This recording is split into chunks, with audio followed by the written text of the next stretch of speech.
Saudara menyambut perayaan Hari Trisuci Waisak, InJourney Holding BUMN sektor aviasi dan pariwisata bersama PT Taman Wisata Candi Borobudur, Prambanan dan Ratu Boko akan menghadirkan layanan terbaik. Rangkaian perayaan Trisuci Waisak 2568 BE akan dimulai dari tanggal 17 hingga 24 Mei 2024 di Candi Borobudur sebagai destinasi pariwisata spiritual umat Buddha dunia di Magelang, Jawa Tengah. Perayaan diikuti oleh ribuan umat Buddha dari berbagai belahan dunia. Perayaan Trisuci Waisak ini mengusung tema kesadaran keberagaman jalan hidup luhur, harmonis dan bahagia. Dengan tema perayaan Waisak ini, diharapkan dapat memperkokoh kehidupan berbangsa dan bernegara.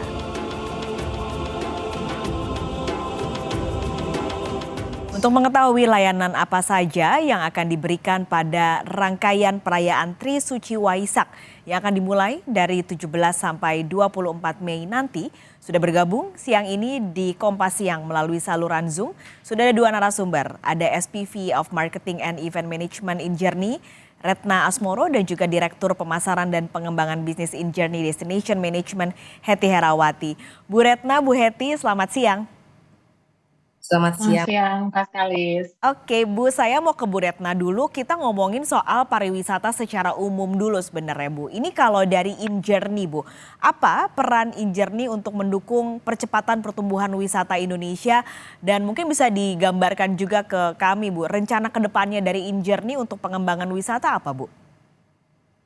Ya, terima kasih sebelumnya Pak Kalis. Jadi mungkin saya jelaskan sebelumnya apa itu InJourney. Jadi InJourney sekitar 2 tahun yang lalu lahir dari prakarsa pemerintah sebagai holding, bisa dibilang super holding, Pak Kalis, ekosistem pariwisata di bawah BUMN.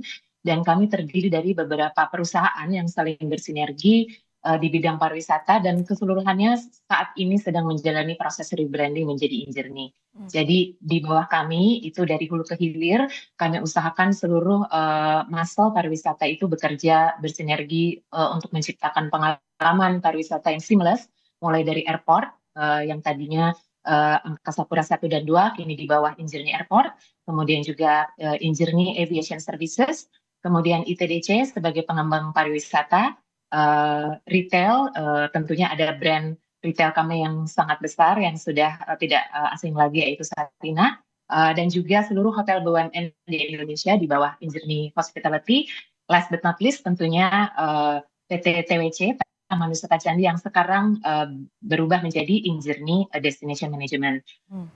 Mungkin ke depannya nanti kami tentunya bahu-membahu untuk mengembangkan pariwisata di Indonesia dan kemungkinan besar insya Allah salah satu perusahaan kami akan datang airlines, cuma nanti menunggu momen yang tepatnya.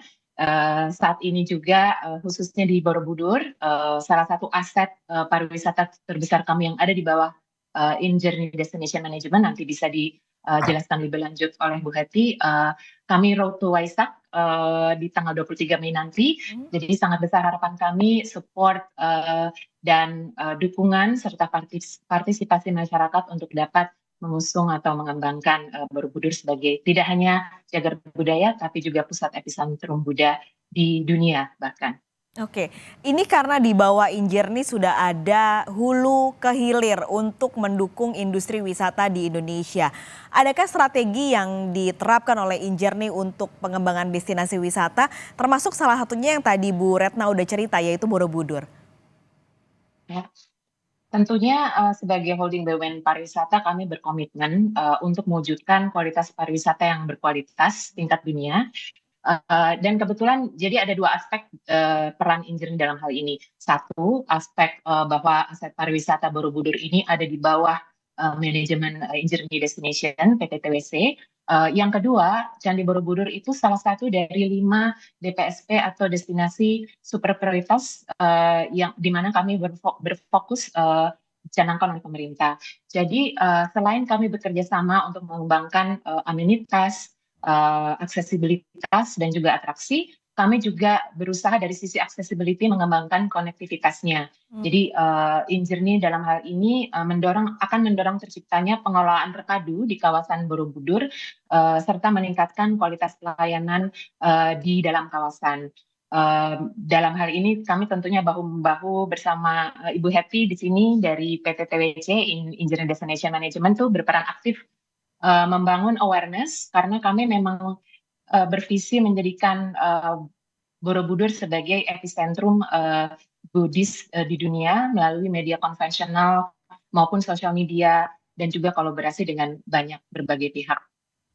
Nah, Bu Hetty, ini kan Buddhis epicentrum ya, menjadi salah satu target di mana Borobudur bisa diposisikan untuk menjadi pusat Buddha di seluruh dunia, bukan hanya di Indonesia. Langkah-langkah yang akan dilakukan InJourney Destination Management untuk bisa mencapai target itu apa, Bu? Ya, pasca saya tambahkan tadi Bu Retno sudah cerita mengenai langkah-langkah yang sudah dilakukan oleh InJourney Holding ya. Ada 3 hal penting yang kita upayakan saat ini, Mbak Pascal. Yang pertama adalah tentu kita mengupayakan visitor management dan fasilitas fisik ya diperbaiki, ambience yang tenang dan sakral, khususnya untuk wisatawan minat khusus nih Mbak dan pilgrim. Karena kami paham bahwa pilgrim ini pasarnya sangat besar ya, ada 500 juta pasar pilgrim di dunia dan 95%-nya ada di Asia ya. Kami saat ini sedang merevitalisasi Manohara Borobudur Mbak untuk menjadi sebuah meditation dan spiritual center ya, untuk memisahkan atau membuat pemisahan ya, membuat segregasi antara area spiritual wellness yang butuh privacy dengan wisata wisata umum yang sifatnya lebih ramai begitu. Nah, yang kedua adalah tentu saja kita tadi bicara soal event ya. Jadi event-event keagamaan maupun produk-produk atau paket-paket spiritual experience itu kita harus kembangkan. Kita sedang kembangkan, salah satunya adalah event ya. Kalau kita lihat setiap tahun tuh ada 3 event besar Mbak di Borobudur itu. Ada Waisak, ada Tripitaka Canting di pertengahan tahun, dan kemudian di akhir tahun ada Pabaja Samanera. Di samping itu ada banyak program experience berbasis spiritual lainnya seperti meditasi, seperti paket-paket spiritual retreat gitu ya. Nah, ini kita kembangkan terus-menerus Mbak, dan kita sudah melakukan beberapa program juga. Yang ketiga adalah promosi ke target market ya, target country yang spesifik. Jadi kita menyasar Mbak negara-negara yang berbasis Buddhis di Asia. Nah, ini tahun lalu kami sudah melakukan atau menginisiasi mengkoordinir promosi tour spiritual atau kita menyebutnya paket pilgrim begitu ya. Dengan tour operator yang ada dari Thailand, dari Vietnam, Singapura, Malaysia, Kamboja, dan juga ada dari India ya. Nah, ini yang kita lakukan selama ini.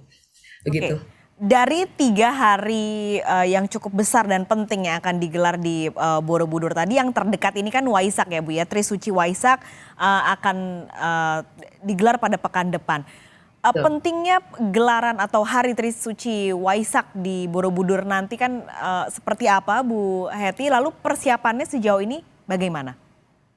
Nah, ya, Waisak ini betul sekali merupakan sebuah rangkaian. Kita bilangnya bukan 3 hari, Mbak. Ini mungkin saya boleh bilang ini adalah satu rangkaian event yang paling penting di Borobudur ya. Jadi tahun ini Waisak tuh dimulai tanggal 17 Mei sampai tanggal 24. Tapi sebetulnya detik-detik Waisaknya sendiri terjadi di tanggal 23 Mei. Akan tetapi tanggal 24 masih ada aktivitas dan itu disambung dengan long weekend ya. Dari tanggal 24 sampai 26 ini ada long weekend, sehingga ini adalah sebuah momentum yang cukup komplit, besar dan penting gitu ya. Kami sampai sekarang sudah menerima banyak sekali antusiasme dari masyarakat maupun dari wisatawan mancanegara ya. Jadi persiapannya sudah cukup baik. Prioritas kami ini sebagai pengelola adalah memastikan bahwa acara inti spiritual ini akan berlangsung dengan lebih sakral, lebih khidmat, lebih kyusuk gitu. Sehingga kita sudah melakukan persiapan dari awal tahun, Mbak. Kami juga mengapresiasi ini adalah ada sebetulnya koordinasi maupun kolaborasi yang sangat baik gitu ya dari banyak pihak. Jadi ini dilakukan bersama-sama dengan Kementerian Agama RI, Kemendikbud, kemudian ada Majelis dan Sangga Agama Buddha ya seperti MBMI, dan panitia intinya adalah Walubi, kemudian ada Yayasan Pusdiklat Budi Dharma dan MUNI, serta juga kita melibatkan masyarakat tentu saja ya, PTNI Polri dan Pemda ya. Jadi mungkin informasi aja, banyak sekali volunteer yang juga direkrut selain tim kami, yang sudah dilatih juga ratusan untuk dilatih sebagai panitia dari Waisak untuk membantu nanti jalannya rangkaian acara Waisak ini. Dan kami juga Ini informasi juga Mbak, sekaligus mengundang teman-teman ya, karena kami itu sebetulnya sekarang juga merasa terhormat karena di awal kita dilibatkan dalam awal rangkaian kegiatan Waisak. Jadi tanggal 14 Mei nanti itu akan ada pelepasan 40 biku tudong. Ini adalah tahap pertama yang akan berjalan ke Borobudur dan dilepas di destinasi yang kami kelola, yaitu TMI di Jakarta. Jadi silakan datang ke Jakarta untuk menikmati juga prosesi ya, pelepasan batik tudong yang nanti ini akan juga ada dimeriahkan oleh beberapa prosesi, termasuk ada pelepasan lampion water lantern ya di Taman Mini ya, dan kemudian kita bisa melepas batik tudong bersama-sama ya. Jadi ini merupakan sebuah kalau boleh dibilang Waisak ini adalah sebuah pesta rakyat karena masyarakat dan umat agama lain juga bisa hadir ya. Kalau di Borobudur itu nanti ada bakti sosial, ada kirap, Waisak, ada prosesi penerbangan lampion. Ini meditasi, semua ini akan menunjukkan bahwa ini ada sebuah momentum mempromosikan budaya toleransi Indonesia yang luar biasa ya, kesatuan dalam keberagaman, kita menyebutnya enlighten in harmony, begitu Mbak. Oke, ini memang karena kalau melihat dari tahun-tahun sebelumnya semua mata dunia ini tertuju di Borobudur ketika Waisak digelar begitu. Ini persiapan tentu penting, tapi lebih khususnya untuk Bu Retna, dengan adanya mungkin yang paling besar adalah yang paling terdekat wisatawan Waisak yang akan digelar pada pekan depan. Target wisatawan lalu juga kunjungan wisatawan dengan adanya momentum perayaan Waisak di Borobudur nanti sudah ada targetnya Bu? Mbak Paskalis, sebenarnya yang tadi sudah disampaikan oleh Ibu Hetty adalah animo masyarakat dari tahun ke tahun semakin besar. Waisak ini sepertinya sudah menjadi juga bagian dari perayaan semua masyarakat di Indonesia, dan kami sangat bersyukur kita tinggal di negara yang sangat penuh dengan toleransi keagamaan dan budaya. Jadi kami memperkirakan Waisak ini akan naik gitu ya. Tahun lalu saja itu sudah ada 40.000 orang. Jadi kalau misalnya tahun ini dan juga bertepatan dengan long weekend tanggal 23-24 itu, kami targetkan 40.000 sampai 50.000 orang akan hadir di Borobudur di sepanjang rangkaian acara Waisak nanti yang akan berlangsung sejak tanggal 18, tapi tadi kick off-nya bisa di TMII. Sampai di TMII kita di Jakarta juga sudah diundang untuk merasakan experience kesyahduan dari Waisak di Borobudur. Jadi nanti dari tanggal 18 hingga tanggal 24 Mei. Namun fokus utama kami seperti yang tadi juga disampaikan, bagaimana memastikan kelancaran pelayanan di Candi Borobudur sehingga seluruh umat Buddha prioritasnya ini dapat beribadah secara khusyuk dan hikmat di acara Trisuci Waisak. Oke, Bu Hetty, ini kalau tadi ada target 40 sampai 50.000 pengunjung karena ada momentum perayaan Waisak.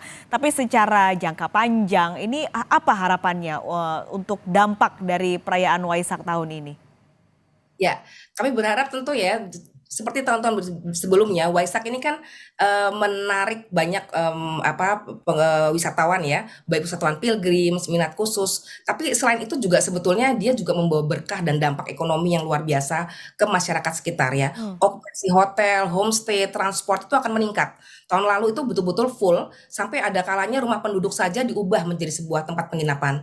Dan juga tahun lalu itu ada lebih dari 7.000 orang mendapat manfaat dari bakti sosial dan pengobatan gratis yang dilakukan sebagai bagian dari kegiatan Waisak. Nah, tahun ini kita harapkan meningkat, Mbak. Mungkin kita mengharapkan targetnya adalah 8.000 orang. Ini dari Panitia Walubi mengkonfirm bahwa ada 8.000 orang yang akan ditargetkan mendapat manfaat dari bakti sosial dan pengobatan gratis yang dilakukan di Borobudur. Kami juga berharap pada akhirnya adalah bahwa energi Waisak ya yang luar biasa ini, yang baik, yang positif ini juga akan memperkuat semangat toleransi dan kebersamaan ya bagi seluruh umat, tidak hanya Buddhis tapi juga umat non Buddhis bersama-sama merayakan berdoa bersama bagi keselamatan, kesejahteraan dan juga perdamaian di bumi Indonesia. Oke. Gitu. Semoga lancar acaranya, Bu Retna dan juga Bu Hetty. Terima kasih sudah berbagi siang ini di Kompas Siang. Sampai ketemu lagi Bu, sehat selalu. Terima kasih. Terima kasih.